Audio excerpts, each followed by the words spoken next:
For the past 5 years, I've been investigating this question of where good ideas come from. It's a kind of problem I think all of us are intrinsically interested in. We want to be more creative, we want to come up with better ideas, we want our organizations to be more innovative. I've looked at this problem from an environmental perspective. What are the spaces that have historically led to unusual rates of creativity and innovation? And what I've found in all of these systems, there are these recurring patterns that you see again and again that are crucial to creating environments that are unusually innovative. One pattern I call the slow hunch, that breakthrough ideas almost never come in a moment of great insight, in a sudden stroke of inspiration. Most important ideas take a long time to evolve, and they spend a long time dormant in the background. It isn't until the idea has had 2 or 3 years, sometimes 10 or 20 years to mature, that it suddenly becomes accessible to you and useful to you in a certain way. And this is partially because good ideas normally come from the collision between smaller hunches, so that they form something bigger than themselves. So you see a lot in the history of innovation, cases of someone who has half of an idea. There's a great story about the invention of the World Wide Web in Tim Berners-Lee. This is a project that Berners-Lee worked on for 10 years. But when he started, he didn't have a full vision for this new medium he was going to invent. He started working on one project as a side project to help him organize his own data. He scrapped that after a couple years, and he started working on another thing. And only after about 10 years did the full vision of the World Wide Web come into being. That is, more often than not, how ideas happen. They need time to incubate, and they spend a lot of time in this partial hunch form.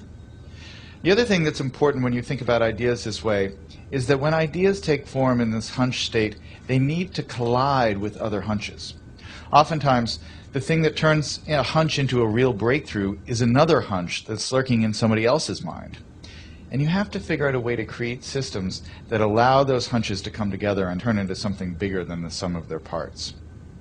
That's why, for instance, the coffee house in the age of the Enlightenment, or the Parisian salons of modernism, were such engines of creativity, because they created a space where ideas could mingle and swap and create new forms. When you look at the problem of innovation from this perspective, it sheds a lot of important light on the debate we've been having recently about what the internet is doing to our brains. Are we getting overwhelmed with an always connected, multitasking lifestyle? And is that going to lead to less sophisticated thoughts as we move away from the slower, deeper, contemplative state of reading, for instance? Obviously, I'm a big fan of reading. But I think it's important to remember that the great driver of scientific innovation and technological innovation has been the historic increase in connectivity, in our ability to reach out and exchange ideas with other people, and to borrow other people's hunches and combine them with our hunches and turn them into something new. That really has, I think, been, more than anything else, the primary engine of creativity and innovation over the last 600 or 700 years. And so yes, it's true we're more distracted. But what has happened that is really miraculous and marvelous over the last 15 years is that we have so many new ways to connect and so many new ways to reach out and find other people who have that missing piece that will complete the idea we're working on, or to stumble serendipitously across some amazing new piece of information that we can use to build and improve our own ideas. That's the real lesson of where good ideas come from, that chance favors the connected mind.